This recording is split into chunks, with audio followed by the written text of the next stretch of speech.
제가 은혜가 되는 것은 하나님은 우리를 주목하신다 그랬어요. 이 시간도 하나님이 주목하시는 예배가 되기를 바랍니다. 추운 날씨에 눈도 많이 오고 한데 눈은 다 녹았고 오늘도 날씨가 춥습니다. 한 주간 평안하셨습니까? 오늘도 예배 자리에 나오신 여러분을 사랑하고 축복합니다. 옆사람과 인사하십시다. 오늘도 만나서 반갑습니다. 잘 오셨습니다. 은혜 많이 받으세요. 비대면 영상으로 예배하시는 분들 중에도 주의 은혜가 함께 하시기를 바랍니다. 주일 낮에는 창세기서를 계속 설교하고 있습니다. 오늘 말씀의 주제는 부모가 자녀에게 남겨야 할 유산. 시작. 유산입니다. 이제 드디어 야곱의 이야기가 오늘 끝나게 됩니다. 오늘 본문은 야곱의 생애의 마지막 부분입니다. 이미 여러분 다 잘 알고 있는 그런 장면이에요. 여기서 우리가 야곱의 일생을 한 문장으로 정리해 보면 그것입니다. 그는 시작보다 끝을 아름답게 산 사람. 시작보다 끝을 아름답게 산 사람. 시작.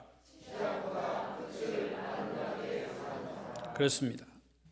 한 사람의 생애를 평가하는 것은 그 사람이 죽은 후에 그가 무엇을 남겼느냐에 달려 있습니다. 지난 주간에 해뜰 날을 불렀던 송대관 씨가 갑자기 죽었죠. 그 전날에도 어디 가서 노래하고 왔다고 합니다. 그런데 병원에 갑자기 몸이 안 좋아서 갔는데 심장이 그냥 멈춰버려서 죽었다는 거예요. 여러분, 그래서 그 가수가 남긴 노래들, 유명한 노래들이 지금 계속 TV에 들려지고 있습니다. 한 사람의 생애를 평가하는 것은 그 사람이 죽은 후에 그가 무엇을 남겼느냐가 중요합니다. 오늘 본문은 야곱이 마지막 생을 마치는 장면이죠. 자, 49장 33절을 보십시다. 시작. 야곱이 아들에게 명하기를 마치고 그 발을 침상에 모으고 숨을 거두니 그의 백성에게로 돌아갔더라. 한 사람이 인생을 살다가 간 자리에 무엇을 남겼느냐가 그 사람의 삶을 말하는 것이죠. 특히 우리 그리스도인들이 살다가 간 자리에는 무엇이 남아야 할까요? 한마디로 하나님의 은혜, 축복이 남겨져 있어야 합니다. 그것이 하나님이 우리를 자녀로 부르신 부르심에 대한 궁극적인 목적이고 삶의 이유라고 저는 믿습니다. 그래서 우리는 이 세상에서의 삶을 잘 살아야 합니다. 그럼 잘 사는 게 뭡니까? 예수를 잘 믿어야 한다는 거죠. 창세기 12장에서 하나님이 아브라함을 부르실 때 너는 복의 근원이 될 것이다 약속하셨어요. 이 말은 후손들에게 축복이 되어줄 것을 하나님이 부탁하신 겁니다. 결국 하나님을 믿는 하나님의 백성들에게 하나님이 기대하시는 바는 축복을 남기는 사람으로 살다가 이 세상을 떠나라는 것이에요. 근데 그 축복의 내용이 뭐냐? 돈 잘 벌고 잘 먹고 잘 살고 잘 살다가 가라는 얘기가 아니고 하나님이 우리를 이 땅에 보내주신 그런 이유와 목적은 예수 그리스도를 통해서 우리가 구원받고 그래서 하나님 나라에 이르고 또 내가 구원받은 사실을 알지 못하는 사람에게 전하고 이 세상에서 그렇게 하나님의 뜻을 이루며 살다가 가는 것이 축복의 사람으로 기억되는 것이에요. 본문 창세기 49장은 야곱이 죽기 전에 자기 자녀들이 훗날에 경험하게 될 일들을 축복의 예언을 하는 장면입니다. 자, 1절을 보십시다. 49장 1절 시작. 야곱이 그 아들들을 불러 이르되 너희는 모이라. 너희가 후일에 당할 일을 내가 너희에게 이르리라. 야곱은 그의 12 아들이 앞으로 경험할 축복을 예언하고 있습니다. 이렇게 자녀들을 축복함으로 자기 마지막을 결산하고 있습니다. 그 야곱의 12아들이 결국은 이스라엘의 12지파가 되고, 이스라엘의 12지파가 지금 현 중동에 있는 그 이스라엘 나라로 만들어진 것입니다. 이것은 하나님의 계획 속에 있었습니다. 그러므로 야곱이 이 축복은 자기 자녀들만을 위한 축복이 아니라 자기의 민족, 더 나아가서 이스라엘 나라를 위한 축복이 되었음을 말해주죠. 자, 창세기 49장 28절을 보십시오. 시작. 이들은 이스라엘의 12지파라. 이와 같이 그들의 아버지가 그들에게 말하고 그들에게 축복하였으니 곧 그들 각 사람의 분량대로 축복하였더라. 여러분, 창세기 49장 전체는 야곱의 12아들이 앞으로 이루어 나갈 이스라엘 12지파에 대한 축복을 구체적으로 나타내고 있습니다. 근데 거기에 한 사람 한 사람을 보면 좋은 일만, 잘 되는 일만 있는 게 아니라 어떤 경우는 저주도 있어요. 그 사람의 면면을 말하는 것입니다. 결국 야곱은 인생 삶의 마지막을 자녀들을 축복함으로 마무리하고 있다는 것이죠. 저는 이 모습이 가장 성경적인 인생 결산의 방법이라고 봅니다. 야곱의 삶의 시작은 형에게 축복을 빼앗는 것으로 시작이 되었지만 그의 인생 마지막에는 축복을 자녀들에게 나누어주는 삶으로 끝을 맺고 있다는 거죠. 따라서 우리 그리스도인들은 야곱의 인생 삶의 끝부분을 주목해 봐야 합니다. 어떤 사람은 삶의 시작은 아름다운데 끝이 아주 추한 사람이 있습니다. 인생을 100점으로 시작했다가 빵점으로 마치는 사람이 있는가 하면 빵점으로 시작했다가 100점으로 마치는 사람이 있습니다. 여러분, 전자입니까? 후자입니까? 대답은 각자 하십시오. 우리 그리스도인들은 야곱처럼 시작은 힘들었지만 인생 마지막이 더 아름다운 삶으로 맞춰지시기를 축복합니다. 자, 그러면 야곱의 마지막 인생 삶에 어떤 변화가 있었는가? 그 변화된 삶이 그 후손들에게 남긴 유산입니다.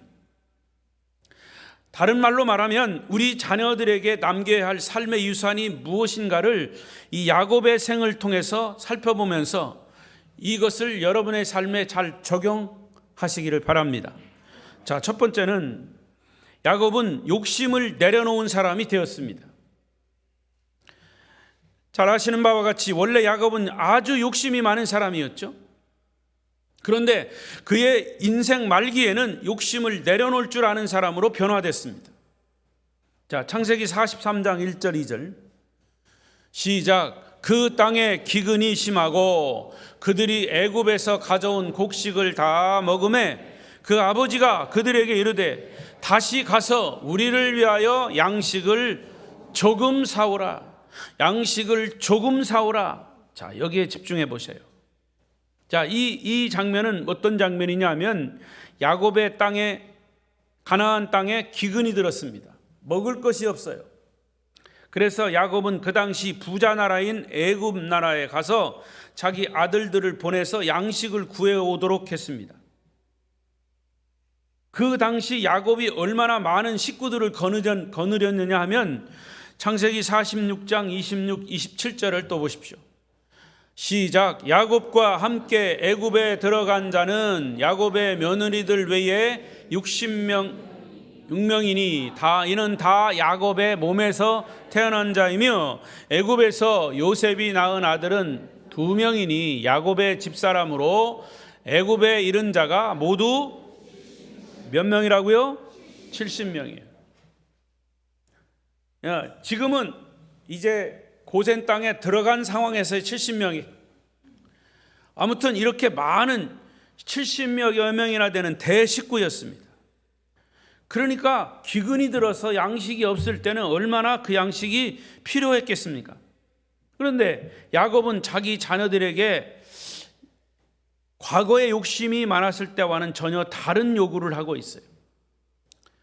43장 2절에 보면 그들이 애굽에서 가져온 곡식을 다 먹고 떨어지니까 또 양식이 필요했다. 근데 또 양식이 필요한 한 상황에서 우리를 위하여 가서 양식을 조금 사와라 그랬어요. 욕심이 많았던 젊은 날 같으면 가능한 많이 사오라 이렇게 얘기했을 텐데 지금은 조금만 사오라 그렇게 얘기합니다. 언뜻 봐서는 뭐 별거 아닌 것 같지만 야곱의 과거와 현재를 비교해 보면 엄청난 변화가 일어난 거예요. 야곱은 하나님을 만나고 계속 다듬어지면서 마침내 인생 황혼에 와서 욕심을 내려놓은 삶으로 변화된 것입니다. 여러분, 욕심이 과하면 항상 문제가 발생이 되죠. 명절이 지났습니다마는 음식을 과하게 먹으면 소화불량이 생겨요. 예수님이 우리에게 기도를 가르칠 때도 오늘날 우리에게 일주일 양식을 주옵소서라고 했습니까? 무슨 생각을 하고 계십니까? 우리에게 일용할 양식을 주옵소서 그랬어요. 하루에 필요한 양식을 달라고 그랬어요. 일주일 먹을 양식, 1년 먹을 양식을 달라고 하지 않으실, 그렇게 가르치셨어요. 일용할 양식을 달라고. 음식이나 다른 어떤 것도 욕심을 부리지 말라는 주님의 가르치심이에요. 권력의 욕심이 생기니까 어떻게 해서든지 남을 짓밟고 희생시켜서 자기를 내세우려 하는 거예요. 그게 권력욕입니다. 인간의 욕심은 끝이 없어요. 성경은 그리스도인들의 품격 있는 인격이 되기 위해서 중요한 기준이 물질에 대한 욕심을 극복하는 것이라고 그랬어요. 부모가 물질에 대한 욕심을 내려놓으면 자녀들도 그대로 본을 받습니다. 부모가 물질에 대해서 욕심이 잔뜩 있어서 그 물질을 찾아서 막 다니는 거 자녀들이 다 보고 있어요.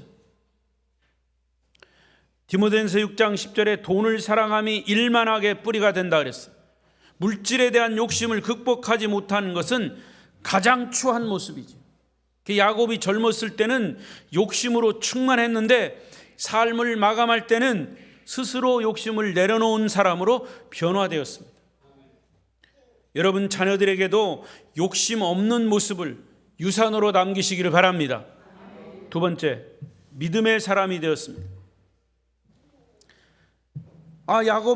야곱의 믿음처럼 좋은 믿음이 어디 있습니까? 아닙니다. 야곱이 젊은 시절에는 하나님을 믿지 못하는 인생을 살았어요. 그런데 그의 인생 말년에 어떻게 달라졌어요? 야곱의 아들들이 곡식을 얻기 위해서 애굽 땅에 내려갔습니다. 근데 뜻하지 않게 국무총리가 된 요셉을 만나게 됐죠. 사실은 그때는 형들이 아직 요셉을 알아보지 못한 상황이었어요. 근데 요셉은 자기 친동생 베냐민이 보고 싶어서 묘책을 꾸밉니다. 그래서 요셉의 형 시므온을 애굽 땅에 볼모로 잡히게 하고 베냐민을 데려오게 했어요. 그래서 형들이 다시 아버지에게 야곱에게 와서 자세한 사항을 보고를 했습니다. 그때 야곱이 자녀들에게 한 말이 창세기 43장 14절이에요. 시작. 전능하신 하나님께서 그 사람 앞에서 너희에게 은혜를 베푸사 그 사람으로 너희 다른 형제와 베냐민을 돌려보내게 하시기를 원하노라. 내가 자식을 잃게 되면 이르리로다. 젊은 날의 야곱 같으면 이런 얘기는 상상할 수 없는 얘기예요. 그래? 그럼 내가 무슨 방법을 써서라도 이 일을 내가 해결하겠다. 아마 그렇게 여러 가지 꾀를 내서 야곱 젊을 때의 생각을 가지고 해결했을 겁니다. 그래서 자기 생각을 관철시켰을 거예요. 그런데 지금 야곱은 뭐라고 얘기합니까? 내가 자식을 잃게 되면 이르리로다. 언뜻 보면 포기하는 것 같지만 포기하는 게 아니에요. 여기 14장 앞부분 제일 앞부분을 자세히 보시면 전능하신 하나님, 따라하십시다. 전능하신 하나님. 전능하신 하나님께서 그 사람 앞에서 너희에게 은혜를 베풀 것이다. 여기 하나님의 뜻, 은혜와 뜻에 따라서 맡기겠다는 거죠. 자식들이 집에 돌아올 것을 기대한다는 신앙 고백이에요. 하나님의 은혜와 뜻에 따라서. 그러니까 단순한 포기가 아니라 하나님의 뜻과 섭리에 맡기겠다라고 하는 믿음의 고백이에요. 야곱은 여기서 하나님의 주권, 하나님의 섭리에 자녀를 맡기겠다는 고백을 하고 있어요. 자, 여기에 쓴 전능하신 하나님이라고 하는 히브리 단어를 보니까 엘샤다이입니다. 엘샤다이. 따라서 엘샤다이. 엘이라고 하는 것은 하나님이라는 뜻이고 샤다이라고 하는 말은 능력이라는 것이. 전능하신 하나님. 근데 구약 성경에는 하나님이라고 하는 단어가 여러 개로 나옵니다. 히브리어 단어로. 예를 들면 엘로힘, 이것은 하나님 그런 뜻이고, 엘로이라고 하는 것은 감찰하시는 하나님, 엘 올람 하면 영생하시는 하나님, 엘 카도시 거룩하신 하나님. 여러분 들어보십시오. 엘 베델, 하나님, 베델의 하나님. 이런 여러 가지 표현을 썼는데 여기 전능하신 하나님이라고 하는 엘샤다이는 이 부분에만 쓰여진 단어입니다. 전능하신 하나님. 그러니까 야곱은 나이가 먹고 늦게서야 하나님의 전능하심을 확신하게 되었다, 그 말입니다. 젊은 날에는 하나님을 믿기는 했지만 확신이 없어가지고 자기 생각, 자기 잔꾀를 많이 부렸던 사람이에요.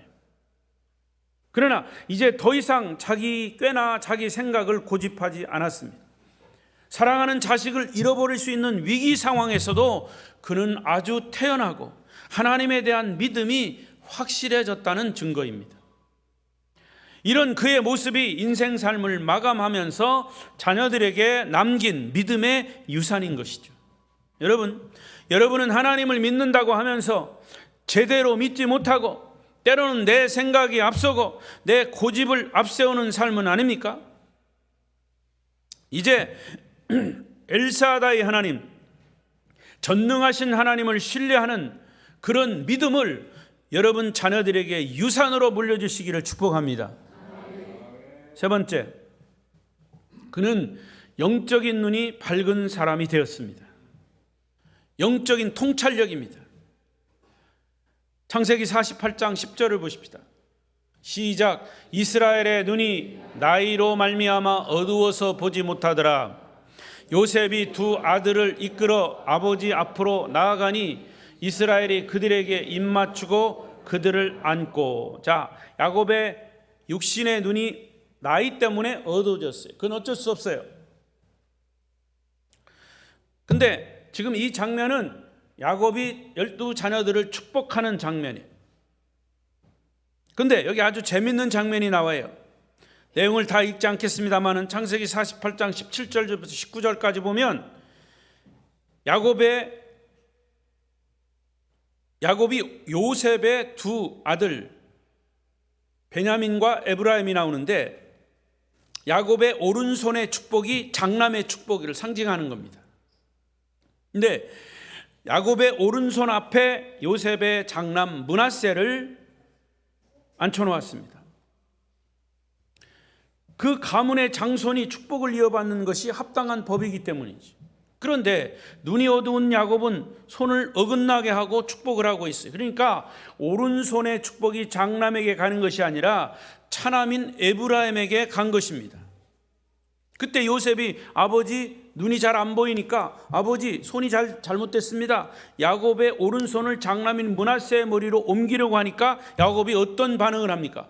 야곱의 반응을 보십시오. 19절 시작. 그의 아버지가 허락하지 아니하며 이르되 나도 안다. 내 아들아 나도 안다. 그도 한 족속이 되며 그도 크게 되려니와 그의 아우가 그보다 큰 자가 되고 그의 자손이 여러 민족을 이루리라. 야곱이 육신의 눈은 어두워졌지만 지금 영적인 눈은 아직 흐리지 않았다는 증거입니다. 이미 하나님께로부터 오래전에 하나님이 계시한 바가 있었습니다. 그래서 야곱은 하나님 말씀을 잊지 않고 있다가 하나님의 뜻을 분별하는 이 중요한 시점에 영적인 통찰력을 발휘한 것입니다.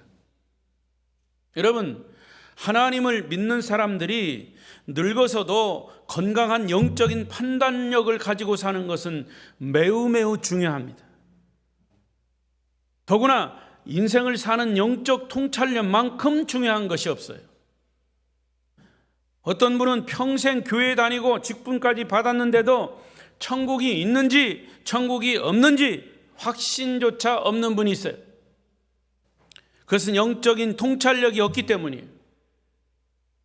예수님이 나를 위해 십자가에 돌아가시고 나의 죄를 씻은 증거로 3일 만에 부활하셨다는 것을 머리로만 알았지 마음에 확신이 없어서 천국 가실 확신이 있냐고 물으면 아직 잘 모르겠다고, 가봐야 알겠다고 이런 소리 합니다.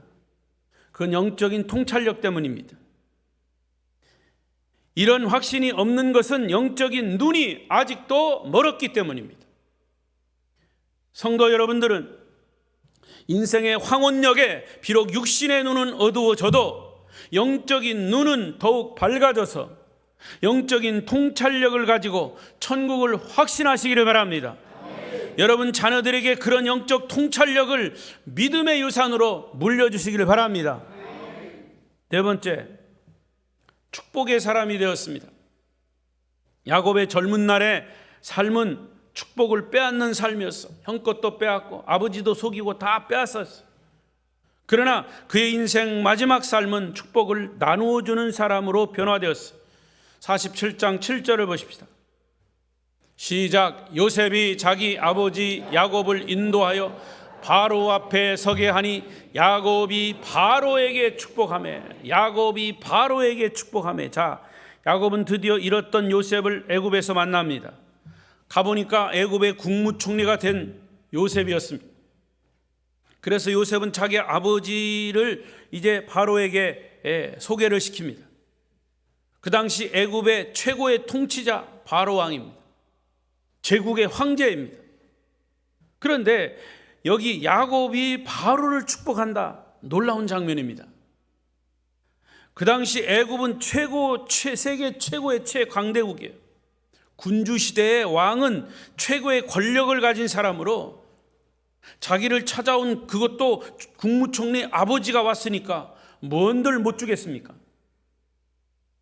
이런 상황이면 일반적으로 야곱이 아들 요셉을 바로에게 잘 부탁한다, 이런 게 통념이잖아요. 그런데 오히려 야곱이 바로를 축복한다는 것이 얼마나 놀라운 일인지 몰라요. 이것이 바로 야곱의 변화된 모습이에요. 젊은 날 같으면 왕을 만난 이 기회를 놓치지 않고 오히려 자기 출세기를 모색했을지도 모릅니다. 뿐만 아니라 창세기 49장에서는 자기 자녀들을 일일이 축복하는 장면이 나오죠. 여러분은 이 창세기 49장 야곱이 자녀들을 축복한 내용을 나중에 집에 가서 꼼꼼히 한번 읽어보십시오. 부모는 자녀를 축복할 그런 권한이 있는 거예요. 예수의 이름으로 축복하면 됩니다. 거기에는 하나님이 아버지 야곱에게 계시함으로 야곱은 자녀들의 앞날을 축복하고 그들의 미래를 예언하고 있는 장면이에요. 그런데 놀랍게도 그 축복은 말씀드린 것처럼 이스라엘 12지파와 이스라엘 나라에 그대로 성취되는 결과를 가져왔습니다. 여러분, 나이 들어갈수록 축복을 나누는 사람이 되시기를 바랍니다. 제가 언젠가 말씀드렸처럼 야곱이라고 하는 이름은 히브리 원어에 팔을 안쪽으로 굽히다, 이런 의미도 있어요. 팔을 안쪽으로 굽히다. 그러니까 욕심을 내서 계속 빼앗는 거, 모으는 것만 집중했어요. 그러나 하나님이 그를 이스라엘로 바꿔주셨죠.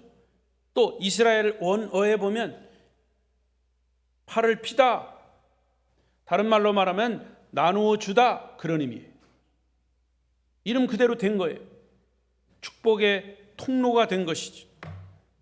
늙을수록 다른 사람의 손길을 의존하고 도움을 받기보다 축복의 통로가 된다면 얼마나 아름다운 삶이 되겠습니까? 물론 삶의 형편이 어쩔 수 없는 경우도 있겠지만 특히 축복을 나누는 사람의 삶은 아름다운 삶인 것을 믿습니다. 제가 기도할 때마다 부르짖는 내용이 우리 아름다운 교회 성도들은 축복의 통로가 되게 해달라고 기도합니다. 축복의 통로가 되십시오. 복음의 통로가 되십시오. 야곱의 마지막 생애의 삶은 축복을 구하고 뺏는 사람이 아니라 축복을 나누고 베푸는 사람으로 변화되었습니다. 여러분도 받은 축복을 다른 사람과 나누는 은혜가 있기를 바랍니다. 축복을 나누는 부모의 삶의 모습을 유산으로 물려주시기를 바랍니다. 마지막 5번째로 예배의 사람이 되었습니다. 무슨 사람이요? 예배의 사람. 자, 야곱의 젊은 날은 너무 바빠가지고 예배할 시간이 없었어요. 제사를 드릴 시간이 없었어요. 여러분 유심히 보시면 야곱이 자기 형과 아버지를 속이고 밧단 아람 자기 외삼촌 집으로 도망갈 때 광야에서 드린 예배 말고는 그의 20여 년 동안 제단을 쌓았다는 말이 없습니다. 예배를 안 드렸어요. 하나님 잊어버렸어요. 그런데 그의 황혼이 가까울수록 예배를 소중히 여기는 사람으로 변화되었습니다. 하나님을 경배하면서 기쁨과 은혜를 경험하는 사람이 되었어요. 자, 창세기 46장 1절을 보십시다. 시작. 이스라엘이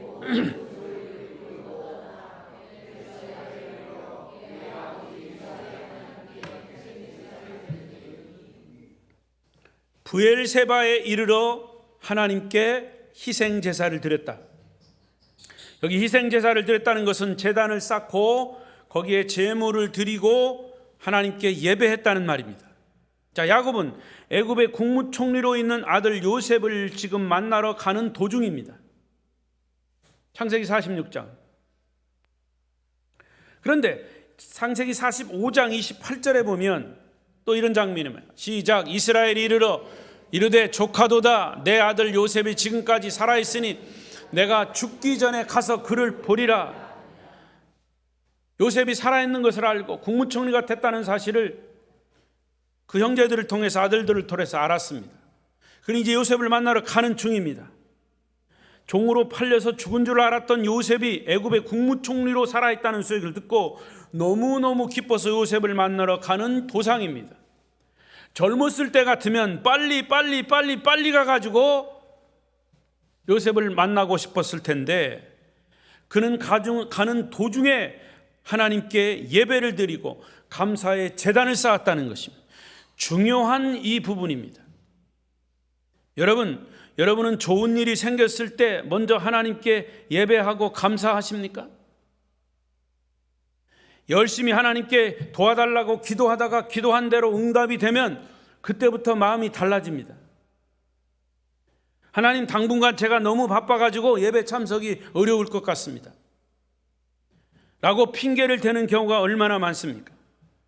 여러분의 모든 일 속에는 하나님의 구체적인 역사하심과 간섭하심이 있음을 믿고 어떤 상황에서도 예배하는 일이 우선이 되기를 바랍니다. 하나님께 예배하는 일이 우선이고 감사하는 일이 우선이어야 합니다. 급할 때는 하나님 찾으면서 일이 이루어지고 일이 바쁘게 되면 바쁘다는 핑계를 대는 것이 얼마나 이기적인 신앙입니까? 그러다가 하나님이 다시 옛날로 돌아가게 하실 수 있다는 것을 기억하십시오. 야곱이 그랬습니다. 그러나 야곱도 나이가 들어갈수록 제단을 쌓는 삶으로 변화되었습니다. 그리고 마지막에 어떻게 숨을 거두었습니까? 히브리서 11장 21절을 보십시다. 시작. 믿음으로 야곱은 죽을 때에 요셉의 각 아들에게 축복하고 그 지팡이 머리에 의지하여 경배하였다. 야곱은 하나님을 경배하며 숨을 거뒀어요. 여러분, 우리가 숨을 멎는 그 순간에도 기도할 수 있으면 얼마나 좋을까요? 숨을 멎는 그 멈추는 순간에도 찬송할 수 있다면 얼마나 좋을까요? 임종하는 순간에 예배하다가 천국으로 간다면 얼마나 영광스러운 모습일까요? 야곱은 그 지팡이 머리에 의지해서 하나님을 예배하다가 하나님을 경배하다가 부르심을 받고 천국으로 올라간 줄로 믿습니다. 야곱의 젊은 날은 잔머리 굴리며 자기 생각대로 삶을 살았어요. 잔꾀 부리고 자기 믿음대로 살았어요. 그러나 그의 마지막 생에는 하나님을 예배하는 삶으로 마쳤습니다. 성도 여러분, 처음보다 나중이 아름다운 삶, 아침보다 저녁이 아름다운 삶, 우리 인생 삶의 결론이 예배하는 삶으로 끝나는 모습을 여러분 자녀들에게 유산으로 물려주시기를 바랍니다. 시편 146편 보십시다. 시작. 그의 호흡이 끊어지면 흙으로 돌아갔어. 그날에 그의 생각이 소멸하리로다. 야곱의 하나님을 자기의 도움으로 삼으며 여호와 자기 하나님에게 자기 소망을 두는 자는 복이 있도다. 할렐루야. 오늘 말씀의 결론입니다. 야곱의 젊은 날의 삶은 실수도 많고 욕심도 많고 믿음도 별로 없었고 영적인 눈도 밝지 않았습니다. 남을 축복하지도 않았습니다. 하나님께 예배하는 일도 게을리했던 자기 중심적인 삶을 산 사람입니다. 그러나 이제 나이가 들면서 하나님이 부르실 날이 가까울수록 야곱의 삶은 변화되기 시작했습니다. 그의 변화된 삶의 모습은 그의 12 자녀들에게 유산으로 남겨졌습니다. 성도 여러분, 야곱의 삶이 여러분에게 어떤 도전과 깨달음을 주십니까? 우리가 잘 아는 유대인 탈무드에 나오는 유명한 말 중에서 자녀들에게 물고기를 주지 말고 물고기 잡는 법을 알려주라고 그랬습니다. 여러 성도들은 하나님을 믿는 자로서의 흔적이 있어야 합니다. 그리고 그 삶의 흔적이 여러분의 자녀들에게 유산으로 물려져야 합니다. 이 시편 146편에서 시인이 야곱을 평가한 것처럼 야곱의 하나님을 자기의 도움으로 삼으며 여호와 자기 하나님에게 자기의 소망을 두는 자는 복이 있도다. 야곱의 하나님이 바로 여러분의 하나님이 되시기를 바랍니다. 그래서 그 하나님을 믿는 그 위대한 신앙이 여러분 자녀들에게 유산으로 남겨주시기를 축복합니다. 축복합니다. 기도하겠습니다. 통성으로 기도합니다. 하나님, 부모된 우리가 우리 자녀들에게 남겨야 할 것이 무엇입니까? 부족하고 연약하지만 하나님을 믿는 믿음만큼 우리 자녀들에게 그 믿음이 신앙의 유산으로 물려지게 하옵소서. 하나님의 도우심을 요청하십시다.